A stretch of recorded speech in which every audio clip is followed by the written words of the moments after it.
Mike is a person that, to be honest, can show you what can be done in a year. And actually, one of my inspirations for me going drive for a year, when I saw how much he could do in 1 year and how he'd managed to sort himself out, as well as him and a couple of others, I was just like, you inspire me, I've got to do it. And this is his conversation with me, talking about that and that brilliant journey that he's done. Good afternoon and welcome to another Cuppa with. Hope you've all got your brews and, well, maybe if you've got something else, that's fair enough, it is Christmas. And this podcast is to help talk about people's stories with mental health and what they've been through, just as a general conversation over a cup of tea, just like everything else is. I always say you can solve the world's problems with a cup of tea. And a biscuit if you want to be posh. Today I have a new guest, if you'd like to introduce himself. Hi, my name's Mike Arnold, from Kent, 33.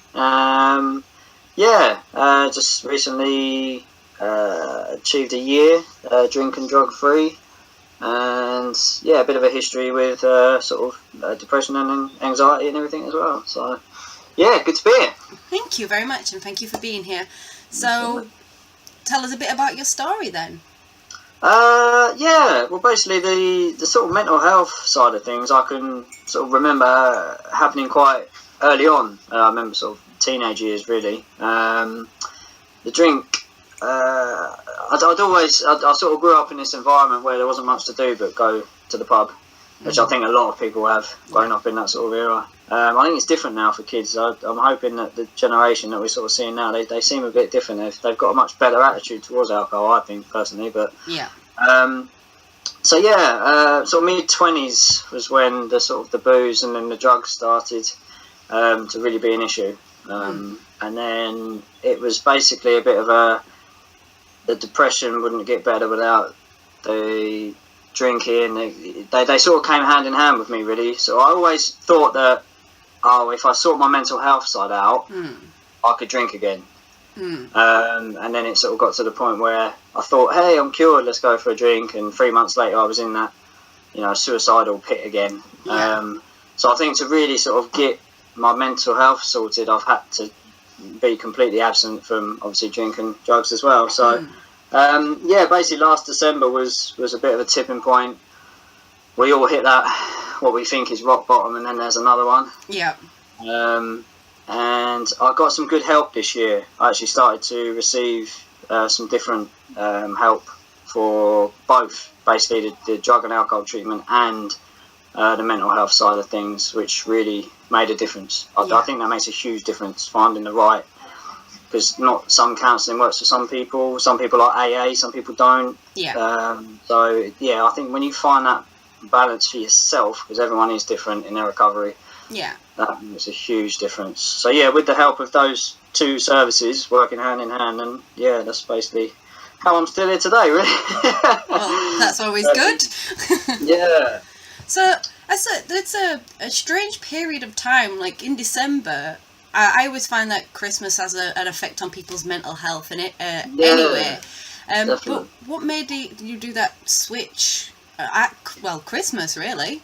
I think actually Christmas is a strange one, because Christmas is normally where people sort of overindulge with everything, and I always sort of found, because of how busy it was and because of the food and everything else involved, Christmas wasn't always a massive drinking session for me, even when I was drinking. I don't actually find Christmas too much of an issue doing it sober.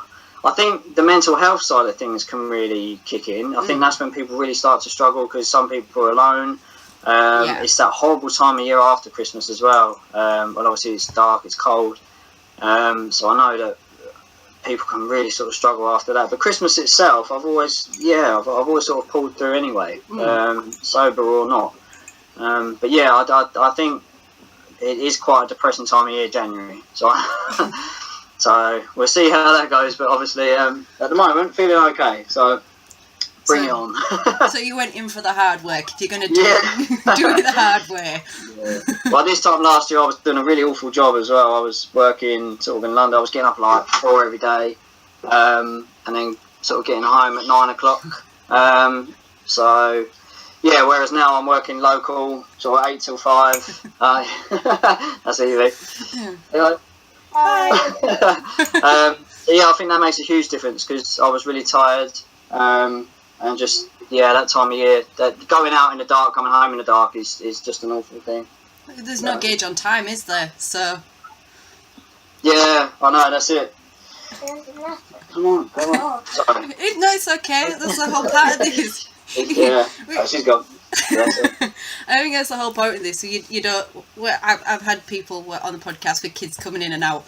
And it's one of those. That's the good thing about it. When you're at home having a cup of tea talking about this sort of stuff, you generally have your kids interrupting you. So. That's it. Well, because that counselling I was receiving, I just want to sort of give it a mention really because it's an amazing service. At the moment, it's only sort of available down here. It's called Open Dialogue, and it was something I think in Finland in the 80s. Okay.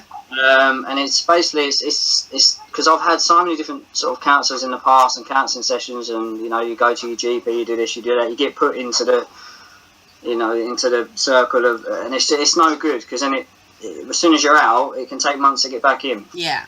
And I just find the mental health services it's getting better, but the sort of 4 or 5 years ago it was terrible. I can agree to that. But this service, it's bizarre. The first session I ever had, basically they come to your house, so they come to you, which I think is great because a lot of services, especially when you're in such a bad place, you don't always want to get out. Yeah. Sometimes just leaving, your front door can be terrifying to some people. So they come to you, and then you sit down with a cup of tea. See? Exactly. Cup of tea solves everything. Exactly. So I had these 2 guys turn up, Ben and Joe. They were great, fantastic people. And they sit with you, they get your story and stuff, and then you basically talk. And then what they do is they turn to each other, and then they talk to themselves, like about you in the third person, even though you're still in the room. Okay. And it's great because you get such insight to what they're thinking and feeling, and then you listen, and then they come back to you and say, "What do you think about that?" And so you do that sort of for an hour every week, and I was using that for over a year. And it was brilliant. That's a very different way of taking it. It's a very different approach to mental health, and you have a sense that they actually care, because they become almost like friends and stuff. They get your story, they know your family. Yeah. Your family, loved ones, anyone can sit in on a session, and they'll invite them in. And also the help I was getting for my drink and drug treatment at a place called Forward Trust as well, which is worth a mention. They're pretty good. The key worker I was seeing there, her and one of my Open Dialogue guys, actually, we all 3 of us sat in a room and had a sort of combined chat to talk about the depression and the drink, which I just thought was great. It's just thinking that there's 2 people that care that much about your story and your thing just helped massively. Well, when you're at a point where you don't particularly care strongly about yourself, you need that exactly support. That's it. You get to the point where you just don't care about yourself, so why should anyone else? But then when you're having these people genuinely wanting to lift you up, I had a couple of meetings actually that I tried to cancel. I remember one of them, I was in a really bad place. I think I'd relapsed or something, because I was seeing the Open Dialogue people even last year before I got sober and stuff. And I think I'd had a relapse, and I was in bed under the covers. And I sent him a text to say, I wasn't feeling well. Can we change the meeting date? And he didn't get it. And he still came around anyway, which forced me to literally get out from under my covers. I was physically under my bed covers. Yeah. And he still came around, and they still sat next to me, in bed and around. And it was one of the best sessions I ended up having.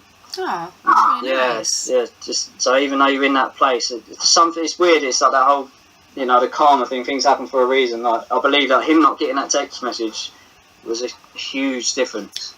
It's my recovery in the end. It was mad. It's the universe saying you ain't got a choice here. I know. So, how has this year been compared This year has been. I'll tell you what. Sort of 2017 was a pretty crap year, and I spent most of it just chasing, trying to thinking, this job's not right. I had to move back in with my mum, which I was trying to escape as well. Yeah. Being my age, I have to be on my own. I have to be doing this. So I spent sort of 2016, 2017 constantly just trying to chase something. I don't know what. Yeah. And then, like I say, I sobered up end of 2017, and 2018 hit, and I'm I hate the cliche, the whole New Year, New Me thing. I just don't, you're the same guy. Tomorrow you're going to wake up and, eat a biscuit or smoke that fag that you said you weren't going to, whatever. Yeah. But, something sort of shifted in my mindset of how to approach this year, and that was to just be more patient, to just, even if I'm in the same place this time next year, it's okay. Yeah. As long as I'm sober, I'm doing, I'm happier and stuff. So I sort of just approached this year of, I didn't rush anything. And I actually ended up getting a new job, which has been working out really well. I've been there since February and it's going great. That's good. And this year has ended really well. Like to the point where I found out about an hour ago that I got accepted for a flat that I applied for to move out. Nice one! Yeah, it's just, that's what I mean. Everything that's happened in the past sort of few weeks at the end of this year has just been sort of more and more positive. I had sort of, it's not about money, I know, but having the funds to give the girls a nice Christmas, things like that, I've struggled with that in the past where I was drinking and using, and so this year to just be like, there's that money set for them, there's a pile of presents, go nuts. It's a good feeling when you it's I think I'm 33 years old and I think I finally started to mature a little bit. Hey, I'm 33 and I've only just figured out what maturity is. Exactly. I know, it's mad. So I'm finally approaching this life in a good way. So this year has been great. It's been pretty steady at times, and I wouldn't say boring because I haven't found any of it boring. It's been quite eventful really, but just every sort of milestone I hit with the sobriety was just another sort of pat on the back, got me through the year, so. Well, you got to break it down, haven't you, into steps. You just sort of do it day by day. I mean, it was like when I woke up a couple of weeks ago and got my year. It was kind of just like, it was great. Like, I had a card from my mum, and I had some nice text messages. Even my brother, who's quite, he's quite hard. He doesn't show a lot of that. He's the older brother, so even he sent me a really nice text, which I thought was great. But it was just like another day for me as well. I just had to sort of get up, do what I was doing every day before that, and the same again tomorrow, sort of thing. So it's like it's a huge achievement, but it's still another day. Yeah, that's it. Yeah, it's just another day. And I think that's before as well. Sort of like last year and every other time I tried to get sober, it's always that chasing that milestone or chasing. Like I thought, there's no such thing as being recovered. Yeah. That's why you're constantly always in recovery. You could be 20 years sober, but you're still in recovery. It's still something you have to deal with every day. I'm thinking, whereas before I was always trying to chase that magic pill or that thing that was going to cure what I had. Yeah. Rather than just dealing with it day by day. So now I sort of feel like I've got the tools to, beat this thing that is mental health and recovery and stuff. Rather than just trying to completely get rid of it, if that makes sense. Well, the concept of you've got to, rather than fight your demons, you've got to accept them. Yeah, that's good. Yeah. And I've always seen there's made a massive difference between people who accept what their flaws are, who they are, who they were, rather than going, I don't want to be part of that. That's not who I am. Well, actually, it is part of who you are, and without that, you wouldn't be who you are. No, exactly. And the whole being grateful for your struggles. People find that a really hard concept, and I can understand why. It's like, why would you be grateful for all the crap that you've gone through? But I've been through all this shit, and now I'm having to be grateful for it. What the fuck? It's more. It's like, okay. No, I agree. It's like if people said to me, like, if you could do it again, would you change anything? And I'm being like, well, no, not really, because, like you say, it's made you who you are. So, like, I couldn't imagine a 33-year-old version of me without all that crap. Yeah. And then maybe I wouldn't want to know the sort of person he is. He'd probably be a right arrogant arsehole. So.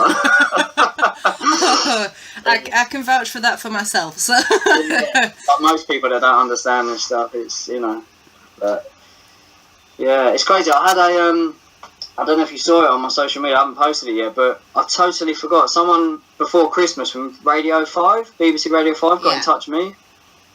They saw my year thing on Twitter. And that Adrian Charles, the guy that used to do the One Show and stuff, he did that documentary on drinking. Yeah. He was doing a radio show about it today, and he phoned me up earlier. I had to talk to him on the radio for about 10 minutes. And that was so nerve-wracking, because I was literally on hold. I could hear like the radio going on and the news, BBC News and stuff. And then he like introduced me and I had to talk to him. And I've found it online. You can go back on the shows and stuff. And I've found, but I couldn't listen to. I know you do these podcasts and these videos, but I don't like sort of listening to myself. I'll be honest, I still struggle to listen to myself, and I've been doing this sort of thing. But when you actually play it back, it's like, oh god. So like, I'll play back a little bit of it just to make sure the link worked, and I was like, that's enough. It's always odd when you have to hear yourself. Yeah, you never sound like you think you do. You think you come across as like this really cool, like blasé, like you sound like a bubbling idiot. We've all been there, trust me. Yeah. You should go back and hear my first couple of podcasts. I've said and God only knows well, what. yeah, because I started a video thing, which I haven't really carried on with, but I started like a video blog thing on YouTube. And my first video, it goes on for about 3 or 4 minutes, and I think I every other word. Yeah, yeah. When you don't know what to say, it's like, I know what I want to say, but I can't get the words out. Yeah, it's mad. Well, no, because it's an interesting thing I've noticed. My last podcast, not the last one, but the one before, I did with a woman who was in recovery. She'd been for 2 years now, sobriety, and she was also saying how the relationship with alcohol is a complete for our generation. Like you say, the younger generation. My daughter's 16, and she just. The idea of her having a drink, she's like, oh, I don't want to touch that stuff. Yeah, that's what I mean. Like, when we were 16, we couldn't wait to get out to the pubs. See, I mean, my first pub crawl was when I was like, 14, 15 with my sister? Yeah. So, I hope none of my family listened to that bit, but... Yeah. But, like... Well, I was quite unlucky, because I look young for my age now, but when I was 18, I looked about 11. Well, so there was no chance of me sneaking in the pubs when I was, too young. So. I've been lucky in the sense of when I was younger, I looked older, and now I'm older, I look younger. So. Yeah, good. It's a bit of a way around, not Benjamin Button. But it's one of those that the relationship compared of alcohol for anyone in our generation and older, it seems to be like you get to the weekend, you have a drink. You've had a stressful day, you have a drink. You have a celebration, you have a drink. Yeah. And it's mad how now I see so many people revert to, like, not necessarily like people in recovery or people struggling with alcohol, but I follow just like, say, your average, like, mum or, anyone really, but the amount of times I see them literally with a huge glass of wine because they've just got home after a stressful day and stuff like that. Do you know what I mean? I see so much of that, and to a lot of people, that's just like, they'll like it and tag saying, oh yeah, enjoy. And to me, that's like, it's not like a warning sign, but I look at that and just think it's amazing why people feel they have to go to that. Yeah. Why is it that, my relationship with alcohol was very different. I was always chasing something, or, I never really drank alcohol for the flavour, or it was just a feeling it gave me, the whole escaping reality vibe. The numbness. That's basically what it was. I never had a problem with alcohol and drugs. It was I had a problem with reality, and so yeah. But I see so many people now just running straight for that, and I can't wait for Friday night. They live, like you say, they do this whole Monday to Friday thing just to go out on Friday night, and then to regret it Saturday. I know people that literally are already moaning before they've gone out about how much they know they're going to drink and how shit they're going to feel the next day. They literally already say, oh my God, I'm going to be so hungover tomorrow. Yep. It's like, don't go out then. That's mad. It's crazy. Yeah, because I've started with all doing with mental health and all that lot, and I've spoken to people like yourself who have had drinking issues in the past and stuff like that. And so it started for me to pay more attention to mine. I'm hoping that when people listen to this, they start paying more attention to theirs. And I noticed that my relationship with alcohol has never been a terrific one. I would like to call it, I put it in the terms of a relationship. If I was in a relationship with that person, would I have broken up with them? I'm like, exactly. Kinda, because they're not serving me a purpose. They cause me toxic.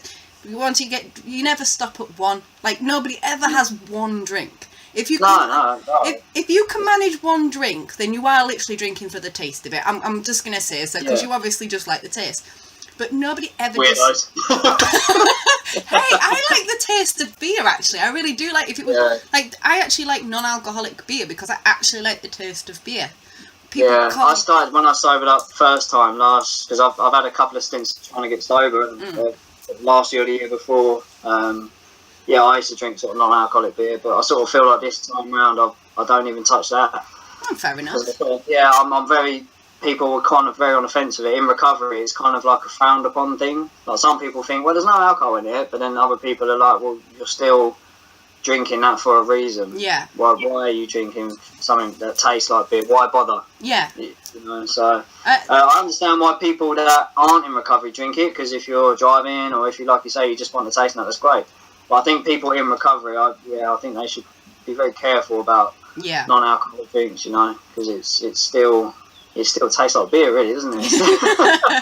That's true. It might just lead people into thinking, well, maybe I can have a shandy, and then, you know, things like that. And that's shandy. The slippery slope. But that's the thing is that it has been something that has really started to notice, and I've started to notice it with a lot of people around me. I've noticed how many people have a bad relationship with alcohol, and how it doesn't just poison them, it poisons everybody around them. Absolutely, yeah. So nobody ever says they have a good relationship with alcohol. Or they don't. They say that they. Nobody could ever say that. Nobody could ever say things like, "Oh, I have a great relationship with alcohol. I have a great relationship with drugs. We get on really well." Like, it's just that's not the case. Yeah, I don't think they. It's like you said. That's a good way of putting it. Like, if alcohol was a person, would you still be with that person? Like, with that, you know, how you treat alcohol in that way. Yeah, so it's a good way of thinking about it, really. That's the thing is, so actually, you and the other person that I did a podcast with have actually inspired me to go alcohol free for a year. Oh, wow. Really? So I've not on that, but surprised. I'm actually really surprised because I find that. Have you started that already? I'm going from the 1st of January to the 31st of December. Nice. Because I was going to do it, because last year I did January, no drinking, and all that, and I felt the best I'd ever been. Yeah. And then I was going to do it for a couple of months, and I thought, actually, that's really being chicken shit about it, because it's in first couple of months of any year, you don't really do fuck all anyway. You go like, I'm going to get healthy, you go to the gym, you do all this. The gym is absolutely packed in January. I know, it's horrendous, it drives me insane. But I thought, like, honestly, that's a bit chicken shit of me, because the first couple of months of any year, nobody really does anything. It's when you hit Easter, your birthday. It's the summertime, that's the hardest. Summertime. Holidays. See, people always say to me about Christmas, they say, it must be really hard to not drink at Christmas. And I'm like, I don't find it hard to not drink anything anymore. Yeah. I'm completely happy in my recovery. I've got to the point now I can sit in a pub, have a soda water or anything. So it doesn't bother me any time of year now. But I remember sort of early recovery, or even when I've tried to sober up in the past, like the summertime is when, you know, when the nights are longer, people are out, everyone seems to just be like a little bit happier. Yeah. So you're not just drinking for the negative sort of side, you're actually, that people are out and about. We have a thing here where I live called the Hop Festival. Yeah. Which is huge. We have, it goes on Friday, Saturday, Sunday, it's like the last weekend in August. It happens every year. Yeah. And it's mega. It's like tens and tens of thousands of people over the few days turn up, and every single person I know goes out. Yeah. Like the whole 3 days and stuff. And like, I haven't been to, even when I was drinking, the last one I went to ended in disaster. Actually, the two before that, so basically the two hot festivals where I was drinking, they just didn't end well, and my behaviour was despicable. And so I haven't actually been for a few years, but. Yeah, it's mad to see the amount of booze and stuff that flies around in this place and stuff. But there's always trouble as well. Everywhere, every festival, gig, or anything you get that you plough alcohol with, there is always trouble. Well, I always find that there's this weird thing where people fall into one of three categories, where they either don't drink at all, and people just go, oh, that's just them, they don't drink. They drink loads, and that's just them, they drink loads. Yeah. Or they fall into this weird middle ground where there's a nice little spectrum where people, they try and argue how much they don't drink. Yeah, so, with a drink in their hand. Yeah. Yeah. It's the best way to describe it. Basically, and And I was just like, and then when I said to people and said to my friends, right, from the 1st to the 31st, I'm not drinking. I want to experience what life, not only that, but if I'm going ahead and doing more with my life, I don't want to be waking up with a goddamn hangover. It's not fun. And it gets worse as you get older. So, and I was hit with so much, well, how are you going to celebrate? What are you going to do for your birthday? Yeah. And I'm just like, last time I checked, my birthday happened whether or not I had a drink or not. Yeah. Do I just if I can stop getting a year older, that's a positive. To be honest, you will find that, I mean, I found sobering up, you find out who your true friends are when you go sober. I mean, my group of friends went from sort of 30 guys I used to drink with and hang out with since I was 16. And there's probably 2 or 3 that I now catch up with, you know, regularly or whatever. Or when times get hard, you generally know who's there for you anyway. Yeah, exactly, yeah. Yeah, you always find that, but it's just, people just they either stop inviting you out because they think, oh, he's not drinking, he don't want to come out, or they think they'll be about it. They do that really bullshit excuse, which I hate. People always put their shit on me because I'm sober. It's like, oh, we didn't think you'd want to come out because we thought we might tempt you and stuff like that. And it's like, you could have still invited me, and then that's my decision to make whether I want to come out. But they do that thing where they just don't invite you, and then they try and backtrack of, oh, they did it for me, and it's just like, well, no, I wouldn't have gone anyway. You know, I can't think of anything worse than 20, 30 drunk, and now it's like, whatever. But it was like the World Cup as well. Every single football tournament, I've always gone out. I've always been a part of. I've always been the idiots throwing the beer around. And this World Cup, I watched every single game with a coffee sat in front of the telly. And I loved it. Loved watching the football just by myself. You know, especially how the performance, you know, the boys and stuff. And it was great. I just made me realise that why, you know, people don't need to be doing this mass thing that they just get roped into. I don't know if you saw it. Lad Bible did a little skit. And it was, they swapped alcohol for sausage rolls to show how stupid it is. And I was just like... I would have been humongous if I'd have done that a few years ago. And I was just like, when you take away the alcohol and swap it with food, and the people they're literally like, oh, here, have this, when he's like, I'm full, I've had enough. And they're like, no, just have half a sausage roll. And you're just like... When you put it into that concept, saying. It's really, really, really fucking stupid. Yeah, and it's baffled me that, like, I mean, a pint is a lot of something. A pint is quite a lot when you think about it. Oh, yeah. But when you have a beer, no one seems to give a toss. That you know, crazy. When you have people that sink like 20 odd pints of the stuff, and you're like, that's a hell of a lot of. I always think that when people are like, oh. The strange one when they've worked hard all week at the gym, they've got like the muscles going, they've got the guns going, and then they get to the weekend and then they'll down like a bottle of bourbon or something, and you're like, dude, you've just undone your work. I know. It was the calories as well for me. Like, I used to drink a lot of wine at home. I used to buy, because that's when I noticed my problem was getting worse with drinking as well. Like, I used to go out, I used to enjoy my wine. I used to go out and buy like a nice red bottle of wine for 20 quid, 25 quid. And then it got to the point where I was going down the corner shop and buying 3 for £9. And so you get to that point where you're thinking, well, I'm not going to have 1, I'm going to have 2, 3, maybe even 4. So let's try and, you know, I wasn't that well off money-wise. So. Yeah. But yeah, I used to, wine at home was for me, so I would drink like a whole bottle of wine just cooking dinner. And then I'd drink another one during dinner.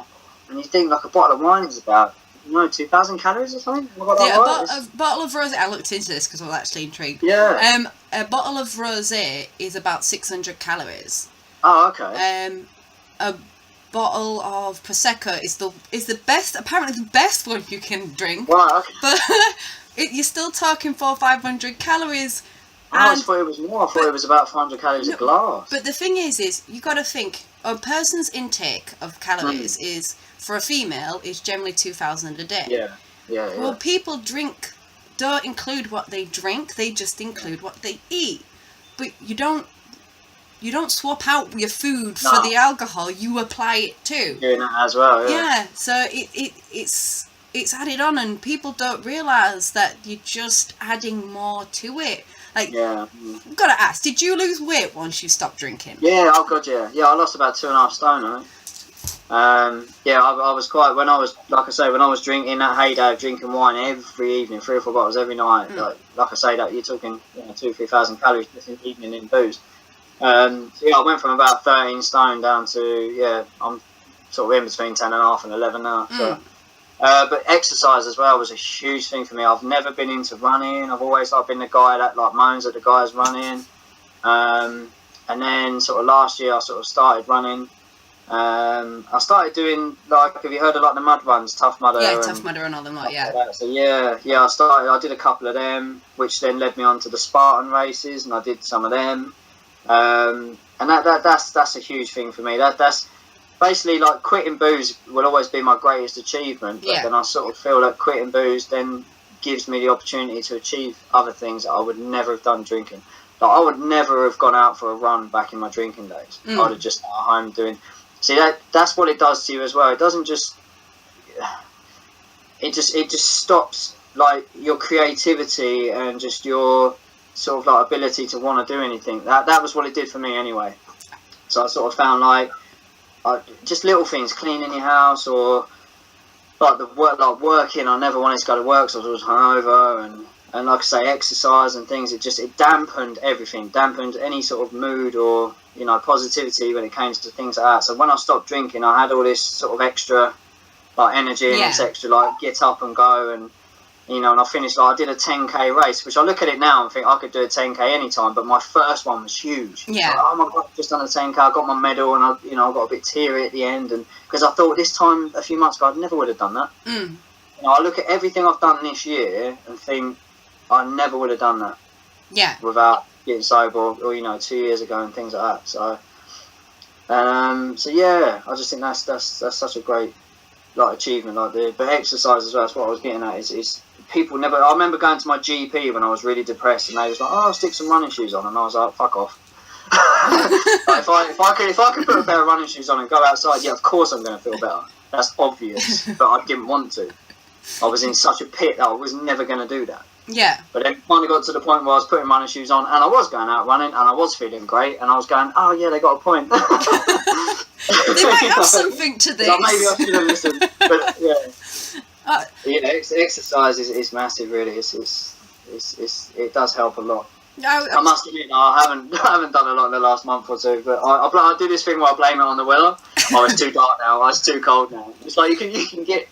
Stick a jacket on or something. Oh, don't worry. I went for the whole excuse of I've got university to go to, so I've got to do that. No, I can't go to the gym. I've got to go to university, and then I'm just like, that's really shitty excuses. I did this thing where I was just like, oh, what's the point before Christmas? Everyone does that December to January. What's the point of exercise? Whereas really you should be exercising more. But I do that thing. Well, I'll worry about it next month. Yes. I'll probably weigh myself in a few days and be like, oh crap.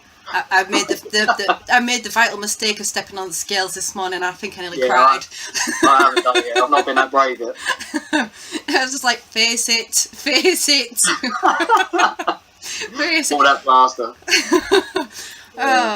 But what are you wanting to do from here? You say that. Obviously, this past year was a starting block, so what's for the future? Well, next year, I'm really looking forward to it. I think 2019 is just going to keep getting better. Like I say, the work's getting good. I really enjoy the sort of job I'm doing now, and I've had a bit of a pay rise with that, which is another reason to why I've looked to move out, because financially it's now doable, whereas before it never was. I never thought I'd ever be able to move out again. Hopefully get this house. Middle of January, I think they're on about possibly me moving into it. It's a 3-bed, so I can't wait to set rooms up for the girls and stuff, because I've had my own places before, but they've been flats or not big enough and stuff. So this is going to be big enough for, even though they only come to me for the weekends, I just want them to have their own space, Yeah. So, it's closer to one of their schools as well, which is great. So I'm going to be closer to one to my eldest, the one that gate crashed just a minute ago. Just keep plodding on. Really, it's the whole one day at a time thing, Just seeing how it goes. Try not to get too overwhelmed. That's something as well that I wanted to touch on as well when it comes to sort of mental health and drinking and stuff. It's the the anxiety that just increases. You'll find that when you give up the booze, like your anxiety, like you just feel like when things come along, you're able to deal with it more. Like before, like that's what I learned in therapy last year, and like the drinking stuff. Like for 32 years, I'd never been able to deal with anything. Like something come in, I would just push it straight out. Or if something happened, like a relationship breakdown. Like I got married quite young, and then we got divorced, and I never really dealt with it. The day we broke up, I just went out, got pissed, and then never looked back. And I sort of feel like I've always done that. Yeah. So when things come in that I can't deal with, that I sort of go, oh shit, what's that? Like I'd normally just bounce it straight off. Yeah. Onto drink, drugs, or someone else, or a relationship, you know, a girl, anything. Whereas now I've sort of learned to take that in, and even if it means that I've got to feel like shit, you know, you will do. You'll sit there and you'll cry, or you'll just won't want to move for a day or so. But that's what you're supposed to do. Yeah. And that's okay. To literally sort of be there at night time if you are feeling crap, that is you dealing with it, and that is that. And then you'll get up tomorrow and you'll deal with it a bit better, and then you'll get up the next day and you've dealt with it. Yeah, I completely agree. With drink and everything else, I never would have been able to do that either. My anxiety, everything would come out. I used to just worry constantly, and anything that used to come in, even phone calls. I don't know if you've ever suffered with this. Like, my anxiety for being on the phone is huge. Yeah. And things like this, to be honest, like I never would have been able to do something like this. I'll probably back in the past would have sent you a message and gone, I'm busy, or I don't feel well or something. I always try to like palm things off. Yeah. Whereas now it's kind of just like I sort of feel like I can deal with it. You know?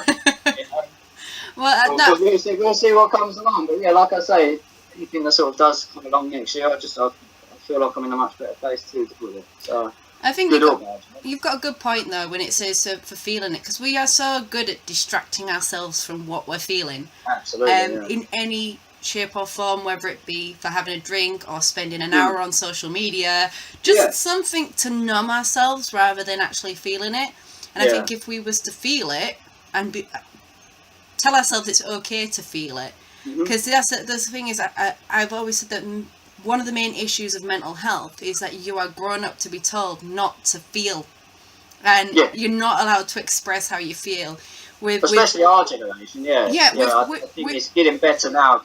They are learning to talk more and stuff. But look, we was, I could never have spoke about anything like this with any friends or family or anything. What was mental health? You were mad. It was, I remember. I mean, my dad, bless him, he's amazing now. He's so supportive. But I remember when I was younger, there was times where, they just thought you were weird, or you wanted to express yourself and couldn't feel like you expressed yourself when you was younger, and all of a sudden they just want to chuck you in a doctor's, and you're, I get that, because I grew up with my mum being a gambling addict, and so whenever she was doing something and I was like acting up to get attention, I was just told I was being, she's just the naughty child. She's just trying to act out. She's just trying to get attention. Just shove her in the corner. And it took me ages to understand that was my mental health trying to reach out. But because we grew up in a time where nobody knew what mental health was. You was either mental or you weren't. That was it. There was no other way of putting it. And the statistics of mental health is saying that 50% of them are established by the age of 14. I think it's 50%. And 75% of them are established by the age of 24. And my daughter went through a lot of mental health issues. She's diabetic. She went through a lot of trying to against it and fighting it. Then it affected her mental health and all that. And I'm so glad to know that we're in a more of a space where we can talk about mental health, because otherwise there's a very good chance she would have gone down the same route I did. And it always worries. I know nothing's like hereditary and stuff, but I mean, I've got I've got two daughters, and I mean, it worries the hell out of me that they're gonna. The things that I've put my mum through, I could never imagine being in that situation with my kids. Like, it must have broke my mum's heart seeing me, how she's seen me. I mean, she's seen me tried to kill himself before, and she's just seen me in some right state, you know, like relapses and everything. And, you know, I can't imagine me being the parent there in that situation. Yeah. Like, that terrifies me. But like you say, I know that as things are progressing now, there is so much more help, there is so much more ease to talk about these things. And I will always be, I hope, one of these parents that is, you know, that they could talk to me about anything. You know? I'm quite honest with my kids. Even if they get older and ask me about my stuff, I probably wouldn't never lie to them about it. See, that's... I mean, not being funny, I broadcasted it everywhere anyway. See, that's There's not much hiding from that's the my thing, is story. that I tell my daughter about my mental health issues, because Yeah. I've had social anxiety. I still struggle with it sometimes. Yeah, But sure. you wouldn't think, but I do struggle with social anxiety, high functioning depression. I've been through wars. I've had suicidal thoughts. I've had them all. And when she was trying to find it hard to describe how she was feeling through it, because I was able to express those to her, we went through a time where literally we was cat and dog with each other. Yeah. Mums and daughters, you'll soon find out when they hit teenage years, they'll be running to you. All I'm saying is I was going to say, I'm expecting both of them to stand up on the doors. And they'll be coming with suitcase like, that's it, I'm living with you, that's it. I hate mine. But it wasn't until I opened up about what I was going through that she realised, what I'd been through as well, that she understood that these feelings were normal, that it's okay to have these feelings. And I had her when I was 17, and it's been a struggle. So I can say this to her, although that scares the crap out of me. She's only a year away from how old I was when I had her. So, yes, scary. But but it's one of those that, as long as me and her dad, we split when she was 8. Yeah.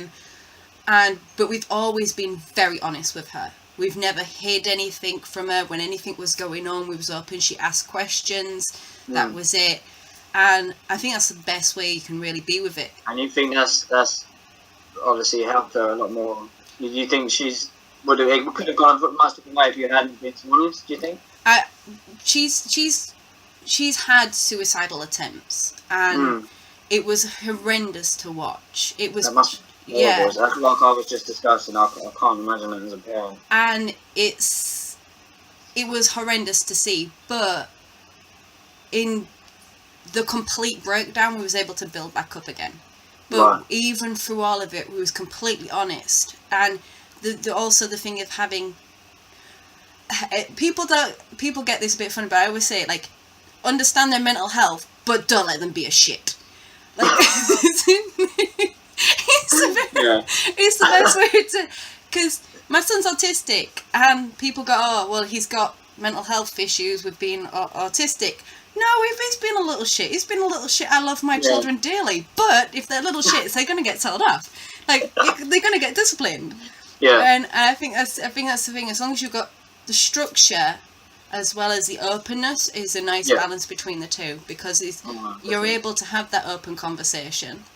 All I'm saying is get the tissues ready, because those hormones, when they hit those teenage years, beautiful. I'm thinking of moving away for a couple of years. Come back when...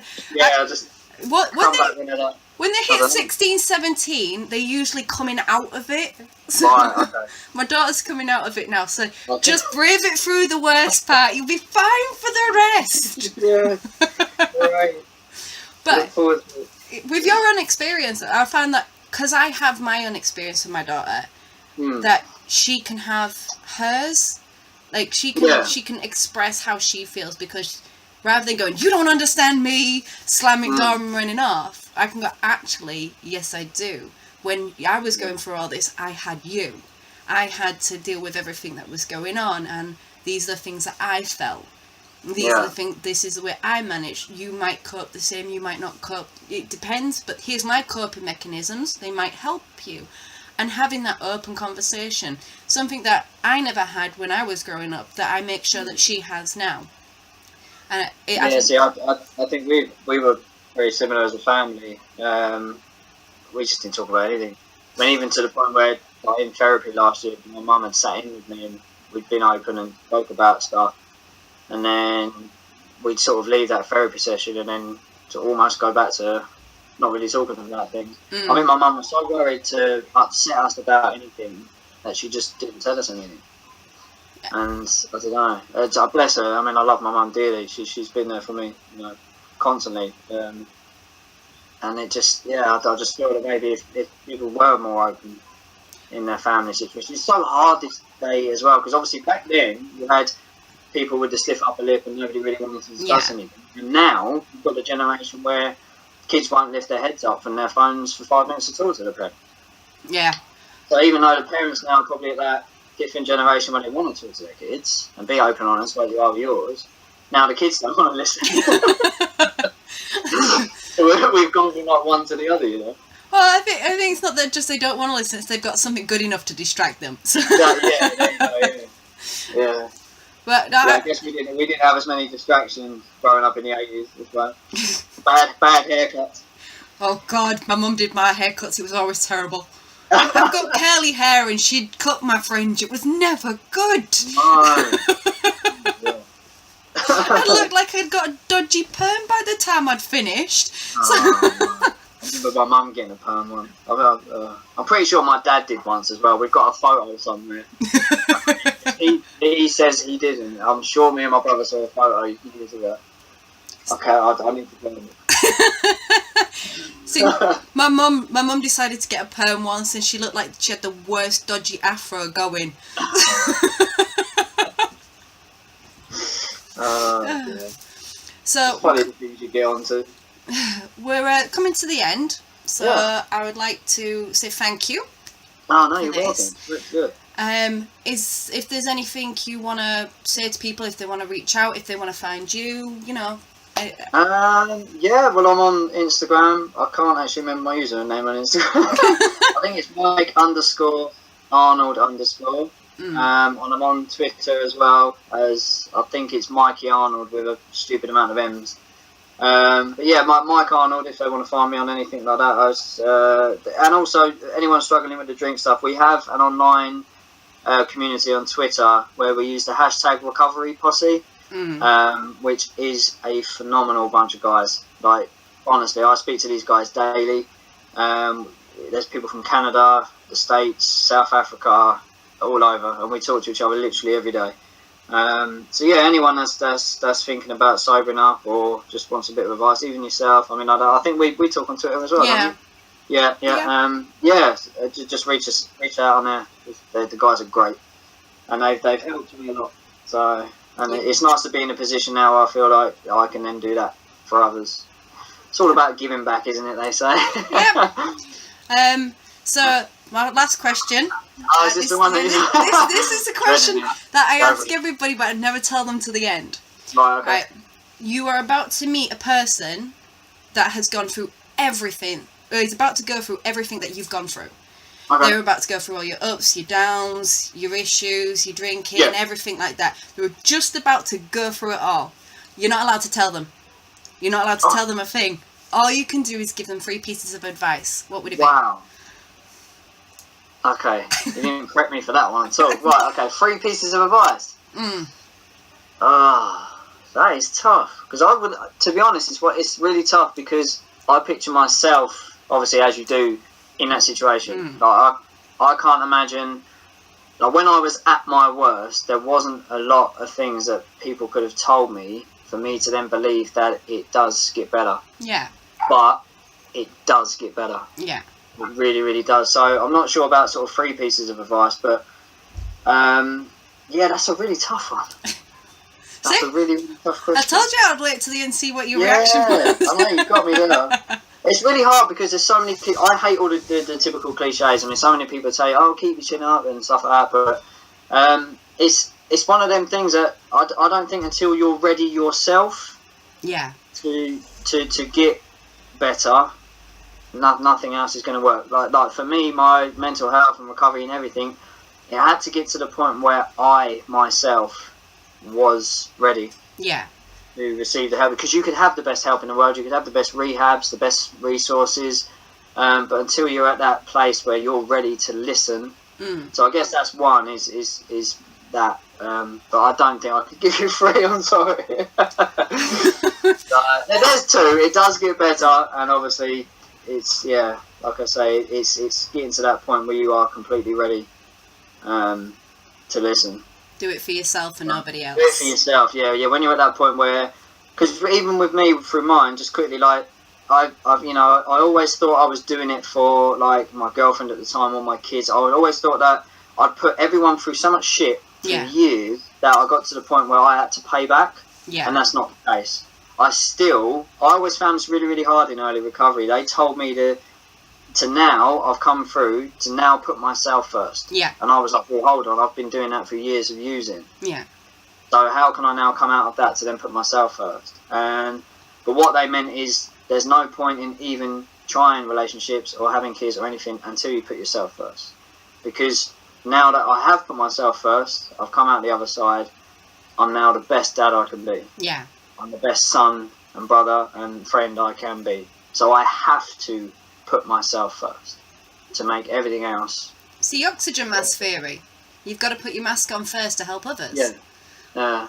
So it's mad because I could never get my head around that. I always thought that I've been so selfish for years that now I've just got to do everything for everyone else, and that's not the case. So even in early recovery or mental health or anything like that, you have to put yourself first. Yeah.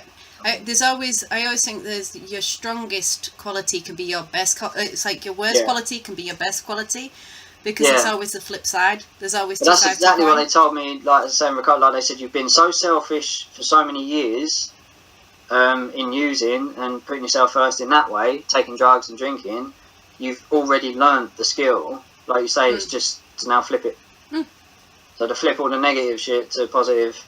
And use that selfishness and that determination to not use. Yeah. So I agree.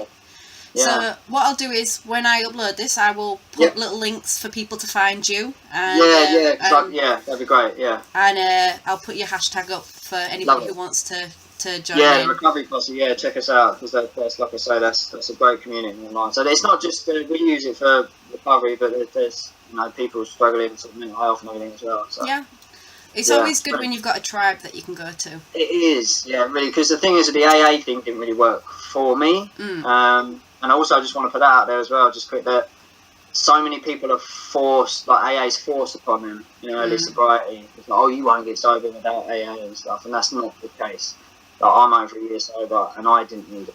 I tried it, and I did it for a couple of months, but it's not necessary. There are other avenues and other treatments that people can use. The same with mental health. Yeah. What will work for one, like exactly. Everyone's doing it. I feel like some people try AA, they try and get sober, so they try AA, and then they don't like it, they don't agree with it, so they think, nothing else is going to work. Yeah. So they carry on drinking, and that's not the case. There's so many other things that do work. Trust me. You just got to find the right fit, babe. Yeah, absolutely. Yeah. Well, as I say, thank you. And thank you. I've really enjoyed this. Yeah, I have too. Lovely. And